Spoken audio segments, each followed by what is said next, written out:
Tonight on KPBS Evening Edition, a major change to asylum rules, how the Trump administration is trying to further limit the number of people allowed into the U.S. And the president is accused of making racist comments about members of Congress, why they say they won't back down. We've always had men leading the legal office, the largest municipal law firm in San Diego County, and it was time for a woman to step up.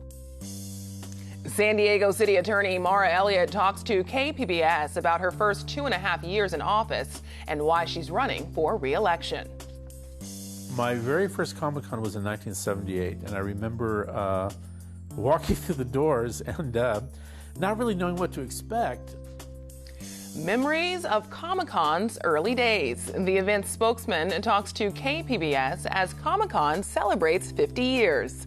KPBS Evening Edition starts right now.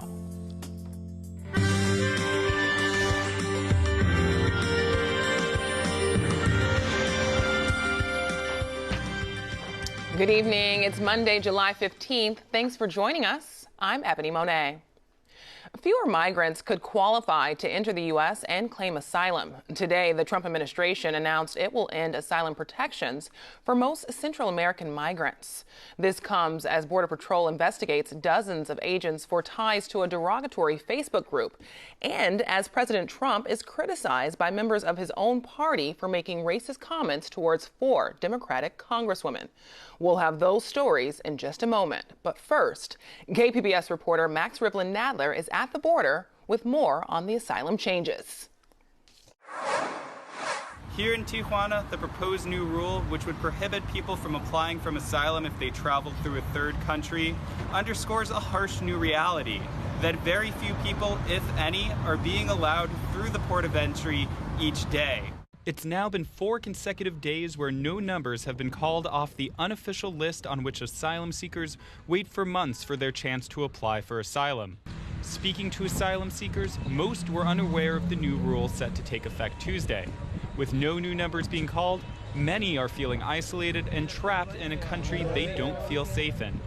Tony, an asylum seeker from Cameroon, didn't want to be videotaped.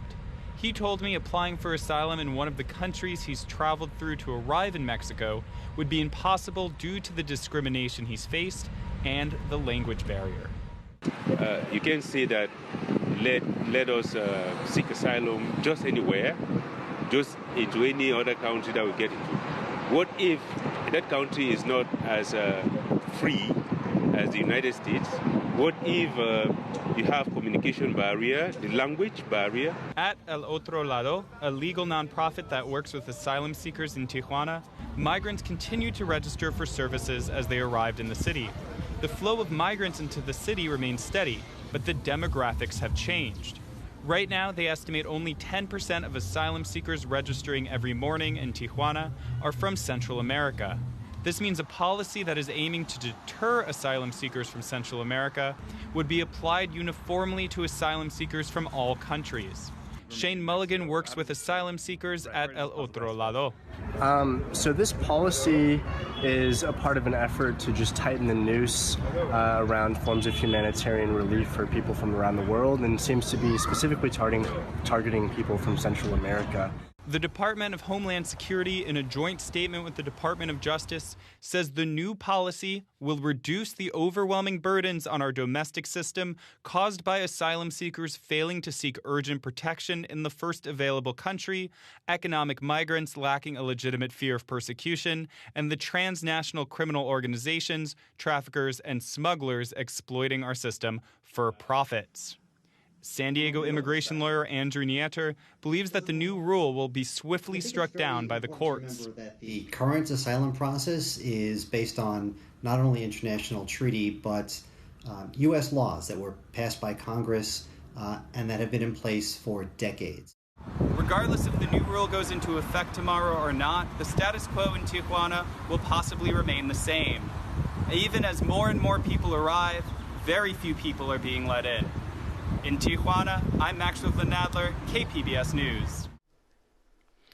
Many people who leave Central America cite violence and political persecution. CNN reporter Camila Burnell has the story of an asylum seeker who's waiting in Mexico. Number 13,533. It's a number Edwin Picado has memorized and a number that holds his hope. Valento. Tengo que aguantar. He says it's slow, but he has to endure. Picado wants to enter the United States legally and ask for asylum, but he has to wait for that number to be called. He says he was persecuted and threatened in Nicaragua for participating in peaceful demonstrations against the government. I don't plan on being in the United States my whole life. I only ask to be there until the government in Nicaragua changes. But it's unclear if change in Nicaragua and in other Central American countries will happen anytime soon, leaving thousands of others like Picado in limbo. We obviously need to look at the conditions in El Salvador, in Guatemala, in Honduras. People are fleeing because the conditions there make it impossible for families to remain there. President López Obrador will be meeting. The Mexican ambassador to the U.S. says they're trying to address the problem. So we're working with our Central American neighbors to see what we can do so that people do not come to the border. Because even though Mexico has been offering legal permits, work, and education to the migrants, there will be a breaking point. We can maybe hold people for half a year, 1 year, but not 2 years if the asylum process just goes on and on. It appears neither Mexico nor the U.S. have answers or solutions, but it remains a priority for both governments as the migrants keep coming. Picado, who got lost and separated from the group he came with, still doesn't know if his struggle has paid off. Espero que sí. Espero que sí. I hope so, he says. I hope it's worth it. In Ciudad Juárez, Mexico, I'm Camila Bernal reporting. New developments in the story of a Facebook group that features current and former Border Patrol members making disparaging comments about detainees. An internal investigation is looking at 62 current employees for their involvement. The Facebook group mocked not only migrants, but politicians who've been critical of immigration policies. 8 former Border Patrol members are also under investigation. President Trump is defending recent tweets he made about 4 U.S. Congresswomen, all women of color, that they should go back to, quote, places from which they came. Democrats and some Republicans in Congress say the remarks are racist. If you're not happy here, then you can leave. As far as I'm concerned, if you hate our country, if you're not happy here, you can leave. And that's what I say all the time. That's what I said in a tweet, which I guess some people think is controversial. A lot of people love it, by the way. A lot of people love it. He didn't name the Congresswomen in the tweets, but he later alluded to them during comments made today at the White House.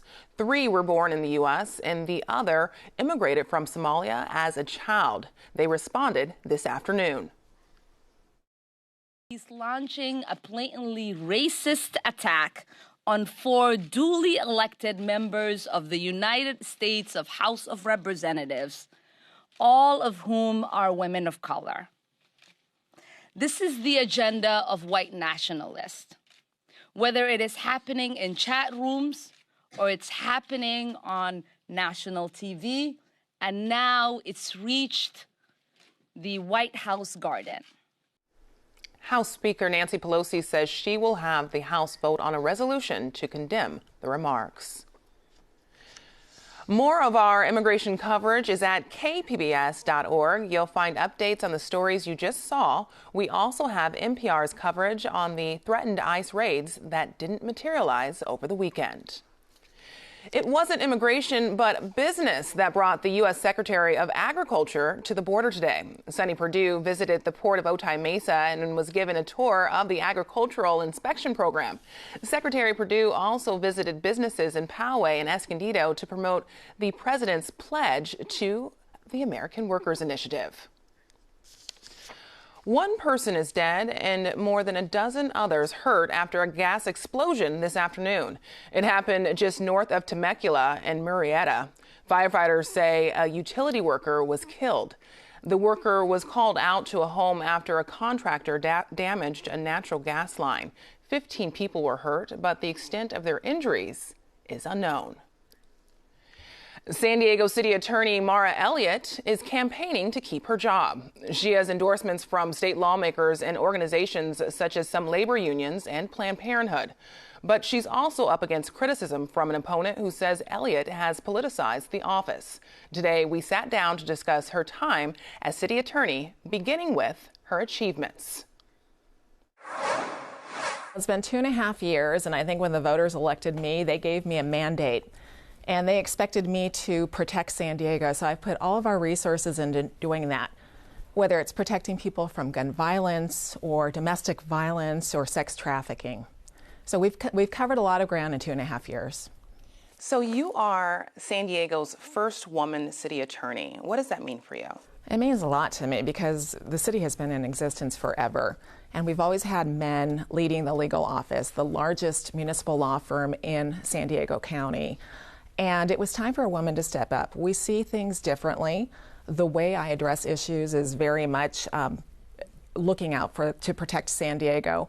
I'm a mother, so I think that has driven a lot of my agenda, whether it's protecting children from abuses or victims of domestic violence and trafficking. So if we can talk about some of the decisions you've made while in office, for instance, regarding the Mission Valley Stadium site. You filed a lawsuit to keep the competing ballot measures off the ballot regarding the Mission Valley Stadium site. What do you say to critics, including San Diego attorney Corey Briggs, who's also running for the city attorney's office, who say that your recommendations about the Mission Valley Stadium site and the lawsuit were politically motivated and cost the city a lot of money? Well, I think anytime you make difficult decisions, and that was a difficult decision, you're going to get an accusation that it was political. I think that the voters, when they elected me back in 2016, they had 5 diverse choices to make. And I was very honest about who I was and how I was going to stand up for the taxpayer regardless. This is an important property in San Diego. It's one of our largest properties, and it's owned by the taxpayers. So it's concerning when a developer puts an initiative before the voters and it's been negotiated behind closed doors. It hasn't been subject to a competitive bidding process. And I wanted to make sure that San Diego was getting the best deal possible and that this was something that was legal.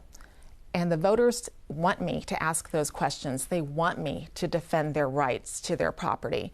We did the right thing. I have no second guessing of having done that because that's exactly what San Diego expected us to do.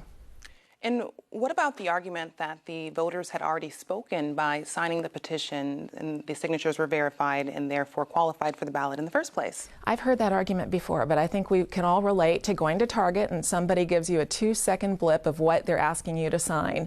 And the devil is always in the details. So I think when you sign something like that and you're agreeing, yes, let's put it before the voters, you're not doing it because you're buying into the legality or all the details that go with the measure. You're expecting that whatever is going to be placed before you is something you can rely on. And our city clerk places this on the ballot. So it's our job to take a look at the initiative and decide, is this legal? And then we also have to look at it and say, is this a good deal for San Diego? That's my job. I can't say, well, the voters wanted it, so my work is done. I need to go back in there and look at the details so that we can advise the city council and the public as to what that initiative says. And that's the job we did. Why are you the best person to continue in this job? Because I've been doing this job for 2.5 years, and I built up to my moment as city attorney for many years before that, as attorney for the Transit Authority here in San Diego, an attorney for the County of San Diego, and also an attorney for K-12 schools throughout the state of California. This is what I do. I am very passionate about public service. I feel at the end of the day that the work that I have done has made San Diego a better place. We have a lot of momentum, but that said, there's still so much to do, especially when it comes to some of our more difficult border-related issues, whether it's sex trafficking or the increases that we're seeing in domestic violence or hate crimes. I hear this from the public. I want to be responsive and I want to continue to deliver and protect them until I'm done as city attorney. San Diego City Attorney Mara Elliott, thank you so much. Thank you. I recently interviewed Corey Briggs about his campaign for San Diego City Attorney. You can find that interview in the local news section of KPBS.org. There's a new state law aimed at increasing transparency into police shootings, but KPBS investigative reporter Claire Tregesser says this law will likely not apply to the 2015 police shooting of an unarmed man in San Diego's Midway District. Now, we want to warn you, the video of the shooting might be disturbing to some viewers. The law allows more public access to police records. It was written for cases like this. Officer Neil Browder shot Fardoon Rashad Nahad, who was armed with only a pen. Browder said he thought Nahad was carrying a knife. The appeals court says a reasonable fact finder could conclude that Nahad did not pose a danger to anyone. But because Nahad's family is suing the city, the court has established a protective order over the records. Layla Aziz is with the nonprofit advocacy group Pillars of the Community. That ongoing investigation excuse is just another reason to withhold information and to keep the people from actually having access to that information. She says protective orders could also prevent release of police records from other recent shootings. Claire Tregesser, KPBS News. The city of San Diego will soon have new laws on how gun owners store and lock their weapons. KPBS reporter John Carroll says the city council heard from people on both sides of the issue. It was just about an hour ago the council voted 6-2 to approve the ordinance. It was opposed by council members Scott Sherman and Chris Cate. The proposal comes from City Attorney Mara Elliott. She says it's needed primarily to protect children from getting their hands on firearms. The safe storage of firearms ordinance requires guns be stored in a locked container or disabled with a trigger lock unless they're carried on a person's body. Elliott pointed to the 2013 death of 10-year-old Eric Claez, who was fatally shot when playing with a gun in a friend's garage. Elliott says that's the kind of incident this law could prevent. This is a no-brainer for San Diego, and we've had some terrible tragedies here, and I think we all want to work together to protect people from having access to weapons who should not. But scores of people who spoke in opposition say the regulation infringes on their rights. They say even a few extra seconds trying to get into a locked cabinet or trying to disable a trigger lock could make all the difference. Several said lawsuits against the city were likely. 15 other California cities have safe storage laws. John Carroll, KPBS News. I'm Judy Woodruff. Tonight on the NewsHour, President Trump doubles down on his attack of Democratic Congresswomen, fueling divisions around race. Coming up at 7 after Evening Edition on KPBS. This week's forecast is one people around the world are watching. Comic-Con starts Wednesday night. We'll have more on that in just a moment, but first, Erin Calandra has our forecast. It is steamy out there. We still have an excessive heat warning in place, but this time it is only for the deserts. The far eastern side of the county, that's where we're dealing with those extremely hot temperatures. It is best to stay indoors if you can. Certainly try to cool off. Make sure you're checking on the kiddos, the pets, and also your elderly neighbors. This is what it looks like right now across the county. Nothing as far as precipitation. In fact, we have a really weak onshore flow, so we're seeing fewer clouds. They're not going as far inland as they typically do, and they're burning off a whole lot faster. That's giving us more sunshine and helping to increase those temperatures. High pressure is dominating here in the southwest, and a lot of people are seeing those temperatures on the rise. For tonight, we're at 64 degrees. It is going to be partly cloudy. In Oceanside, you'll see a temperature of 63. Ramona at 58 and Chula Vista. 63, it'll be in the low 60s for Mount Laguna. Now, Tuesday, scorching hot. Again, high pressure in charge, fewer clouds along the coast. Those interior areas, they are really going to be burning up. So plan accordingly. If you have outdoor activities to get done, do them in the early morning hours or late in the evening. Borrego Springs up to 112, Mount Laguna 83. We'll be in the 90s for Ramona and El Cajon.